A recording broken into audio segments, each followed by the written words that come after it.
Alors, comme on a vu que l'homme est condamné à observer le monde à travers sa perspective, l'homme est condamné à vivre et considérer le réel que d'après sa perspective.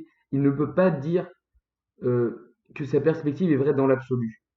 Elle est vraie en soi. Mais il peut essayer de faire triompher sa perspective et être dominant. Et cette perspective dominante sera peut-être considérée comme vraie. Et c'est ça l'idée quand on dit que l'acte d'extrême audace de la volonté de puissance forte, c'est de s'imposer comme vérité absolue.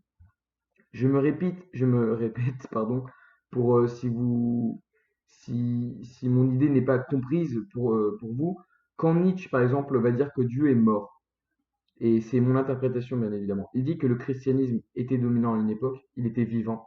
Toute chose avant de mourir vit, même si c'est une vérité de la palisse, il est bon de le rappeler.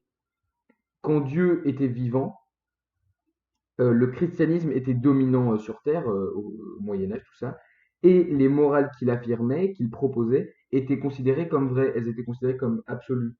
Et du coup, c'est ça ce qu'on veut dire quand une volonté de puissance forte réussit à s'imposer comme vérité absolue. Mais il faut savoir que rien n'est vrai dans l'absolu. Mais vu que cette vérité est dominante, tout le monde considère que c'est vrai, mais comme tout le monde considère que c'est vrai, bah c'est vrai. Voilà. Quand la communauté scientifique s'accorde à 100% pour dire qu'une chose est vraie, on considère que c'est vrai sans même nous-mêmes vérifier. Donc voilà. Et d'ailleurs, il s'agit d'un point que j'ai du mal à saisir chez Nietzsche, que je vais vous éclairer, puisque Nietzsche considère que le christianisme est une morale des faibles. Mais alors, comment physiquement les faibles peuvent être dominants? Comment est-ce que des faibles peuvent affirmer leur force sur les Gréco-romains qui avaient, eux, une morale aristocratique qui valorisait la force? En somme, comment une morale qui valorise la faiblesse a réussi à s'affirmer sur une morale qui valorise la force?